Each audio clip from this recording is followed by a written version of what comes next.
L'Italie multiplie les appels à l'aide. Elle ne peut plus faire face seule. Depuis le début de l'année, en moins de 3 mois, donc, 10 000 migrants ont atteint l'Europe. Les plaies migratoires sont partout. Égypte, Libye, Palestine, Syrie, pour ne parler que des pays qui disposent d'un littoral.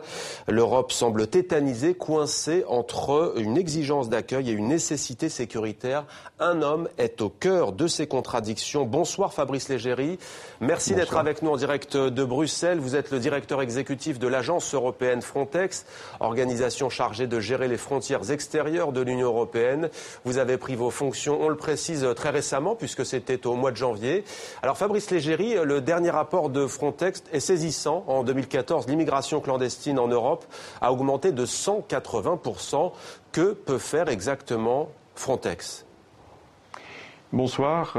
Effectivement, les chiffres de franchissement irrégulier de la frontière extérieure de l'Union européenne sont en augmentation de 180% en 2014 par rapport à 2013. Et nous sommes confrontés actuellement, début 2015, à une pression migratoire extrêmement importante. Alors je vais peut-être rappeler le rôle de Frontex. Donc Frontex est une agence de l'Union européenne dont la mission est de favoriser la coopération entre les États membres de l'Union européenne pour le contrôle, la gestion des frontières extérieures. Donc notre rôle, c'est d'apporter de la solidarité opérationnelle entre les États pour aider les États qui sont confrontés à des situations difficiles à leurs frontières. Vous avez effectivement mentionné l'Italie. Ce qui actuellement est en cours, c'est l'opération Triton, qui est une opération de l'Union européenne donc déployée par Frontex dans le sud de l'Italie, qui a pour mission d'organiser des patrouilles afin de détecter les intrusions irrégulières de migrants et d'aider donc les autorités italiennes à prendre les mesures nécessaires. C'est-à-dire lorsqu'il y a des personnes en mer qui sont en danger de se noyer, évidemment nous leur portons secours et à ce moment-là les moyens déployés dans le cadre de Triton, les bateaux, les avions, les gardes-frontières sont mis à disposition des autorités italiennes responsables des secours en mer pour porter secours. Lorsqu'il y a des personnes qui sont débarquées en Sicile ou dans le sud de l'Italie et qui sont des potentiels demandeurs d'asile, ils sont ensuite orientés vers les administrations concernées pour entendre les demandeurs d'asile et leur proposer l'accès à la protection.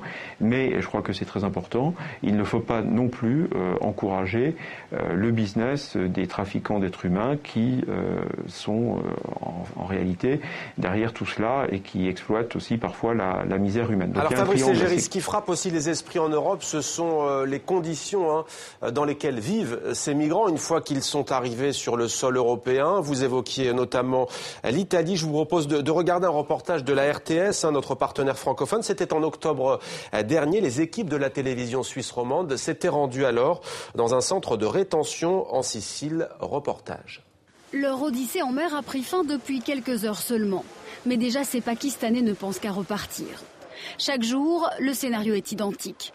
Les nouveaux arrivants sont identifiés, les enquêteurs de l'agence européenne Frontex tentent de connaître les détails du voyage.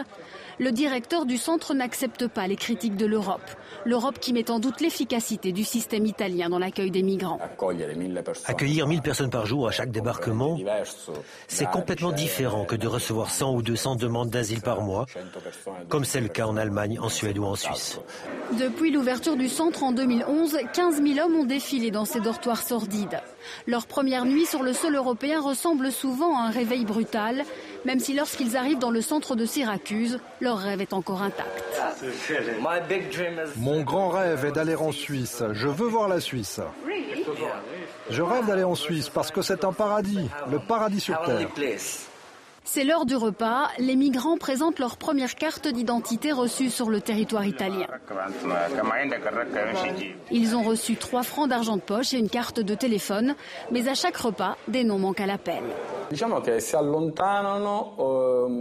Ils s'éloignent, j'ai envie de dire de manière normale. Disons que certaines nationalités partent immédiatement, les Érythréens, les Syriens et les Soudanais. Mais le portail du centre est toujours ouvert. La présence des militaires est symbolique. Les migrants sont libres de s'en aller. Identifié à Syracuse, Karamou, un Gambien, est passé clandestinement en Autriche. Après 4 mois, il était renvoyé à la case départ, comme le veut la Convention de Dublin. Les Autrichiens m'ont remis dans un avion pour Rome. Mais les Italiens, pour me convaincre de rentrer ce jour-là, m'avaient promis un logement, à manger et tout ce dont j'aurais besoin. Mais en fin de compte, ils ne m'ont rien donné du tout. La plupart des migrants ne restent pas très longtemps dans les centres d'accueil. Qu'ils aient été identifiés ou non, ils décident de tenter leur chance et viennent ici à Catagne pour trouver un train, direction le nord de l'Italie et puis le reste de l'Europe. Ils s'en vont tous vers le nord, mais après 15-20 jours, on en voit beaucoup revenir ici en Sicile. Don Gianni est un des volontaires de la Caritas de Catagne. Chaque matin, il prépare le petit déjeuner pour 400 personnes, principalement des migrants qui vivent dans la rue, sans papier. En Italie, les migrants doivent attendre vraiment longtemps pour leur demande d'asile. Dans certains centres, ils attendent 18 mois. Et donc, ils n'ont nulle part où aller. Refoulés par les autres pays d'Europe, ils rentrent en Italie dans la clandestinité. Et c'est même le sort de certains enfants. Fabrice Légéry, directeur exécutif de Frontex, en direct avec nous sur TV5 Monde de Bruxelles. Alors on a le sentiment, Fabrice Légéry, qu'on tourne un peu en rond avec ce système. Certaines organisations non gouvernementales dénoncent le sort réservé à ces migrants. Vous êtes tiraillés, semble-t-il, vous, Frontex, mais aussi les dirigeants européens, entre la nécessité d'accueillir des migrants, souvent en détresse, et la politique sécuritaire européenne. Comment concilier les deux ?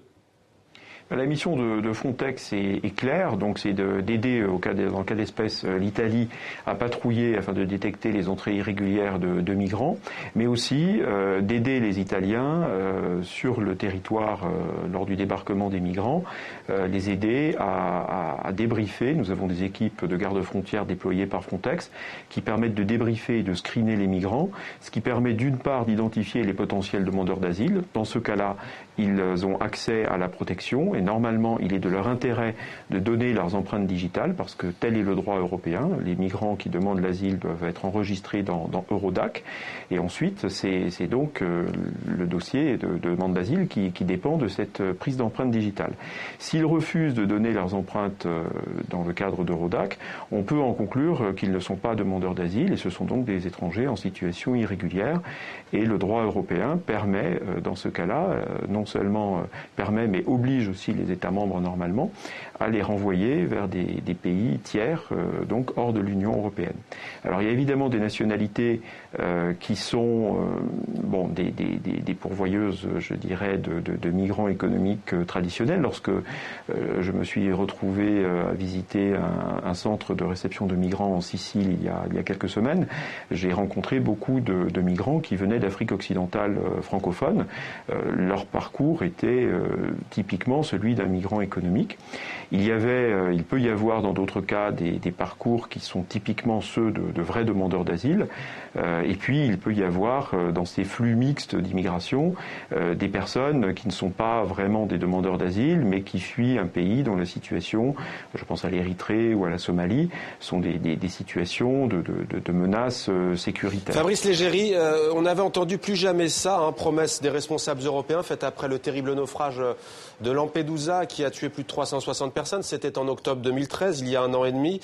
Force était de constater que la promesse n'est pas forcément tenue. Prenons le HCR, au commissariat des Nations Unies aux réfugiés, reproche à votre organisation Frontex de ne pas faire assez pour sauver des vies. Que répondez-vous à ces critiques, vous qui êtes en poste depuis maintenant un peu plus d'1 mois, un peu plus de 2 mois ?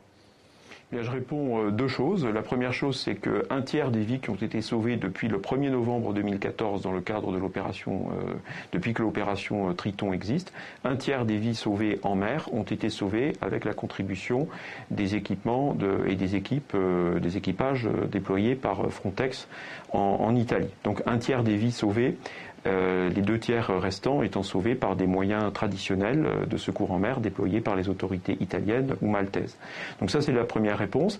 La deuxième réponse, c'est que Frontex, par son mandat, est une agence de gestion des frontières extérieures. Ce n'est pas une agence de secours en mer, mais encore une fois, les moyens déployés par Frontex peuvent être mis au service du secours en mer.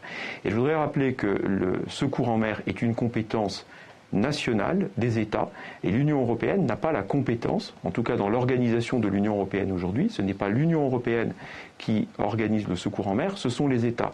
Donc je ne vois pas comment l'Union européenne pourrait donner à l'agence Frontex un mandat de secours en mer alors qu'elle n'a pas ce mandat. On ne peut pas déléguer une compétence que l'on n'a pas. En revanche, Frontex fait tous les jours du secours en mer en mettant à disposition les bateaux, les avions et les équipages pour faire du secours en mer. Fabrice Légéry, 1,5 million de réfugiés quasiment au Liban, 1,5 million de réfugiés syriens. La Tunisie, pour citer un autre exemple, accueille des centaines de milliers de Libyens, alors que le conflit libyen est dû en partie à des pays extérieurs comme la France, comme la Grande-Bretagne, pour ne citer que. Pourquoi l'Europe ne met-elle pas en place une vraie politique d'accueil des réfugiés? Pourquoi est-ce que des pays petits comme le Liban, 4 millions d'habitants, comme la Tunisie, 10 millions d'habitants, devraient supporter le poids des réfugiés, alors que l'Europe a parfois l'air en panique lorsque quelques milliers de réfugiés débarquent sur ses côtes? Bien, je peux vous dire que j'assistais aujourd'hui au Conseil Justice Affaires Intérieures à Bruxelles, au niveau des ministres. En tant que directeur de l'agence Frontex, avec d'autres collègues responsables d'agences européennes, j'étais présent. Les ministres des États européens, avec le commissaire Avramopoulos, ont eu une discussion très importante sur ce sujet. C'est une question politique de savoir comment on oriente les flux de réfugiés, comment est-ce qu'on partage entre les États européens les flux de réfugiés. Il est vrai qu'un certain nombre de réfugiés ne souhaitent pas rester dans le premier État où ils sont arrivés, ils ne souhaitent pas rester en Italie, ils ne souhaitent pas non plus aller dans d'autres États, ils souhaitent se concentrer sur quelques États de l'Union européenne. Donc c'est à la fois un fait, mais il y a des discussions politiques entre les ministres et avec le commissaire européen qui ont encore eu lieu aujourd'hui. Moi, en tout cas, en tant que directeur exécutif de l'agence Frontex, ce que je peux proposer techniquement, c'est éventuellement de pouvoir aider les autorités locales, donc italiennes, à prendre les empreintes digitales, ce qui permet d'accélérer le traitement des demandes d'asile. Et nous pouvons aussi travailler étroitement, Frontex, avec mon collègue du Bureau européen d'appui à l'asile. Nous en avons parlé aussi pour voir comment, dans le futur, nous pourrions être davantage dans une coopération opérationnelle de terrain. Merci beaucoup Fabrice Légéry d'avoir accepté de témoigner sur TV5 Monde. Je rappelle que vous êtes le directeur exécutif de Frontex. Merci à vous. Merci à vous.